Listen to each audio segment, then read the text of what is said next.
Хоёрхан хонхот санчихдаа хонгор багын андууд мэн 20 жил өнгөрсөн ч нэг гэсэн сэтгэл мэн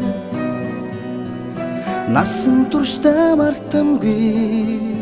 гинэн цайлган үерхэл минь насаараа бисен үгийлэх нэг ангийнхан мэн Цацалхтаа санчихдаа ойхон багын андууд минь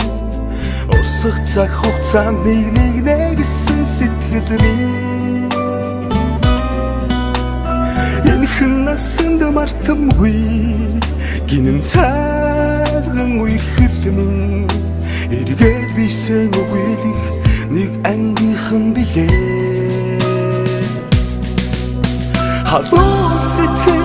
зүрхэнд нүргэлж байдаг болохоор хайрлаж явдаг юм шүү би та нарыгаа хамтдаа өнгөрсөн уянгат жилүүдийн алтан дурсамж хамтдаа өнгөрүүлэх энэхэн насны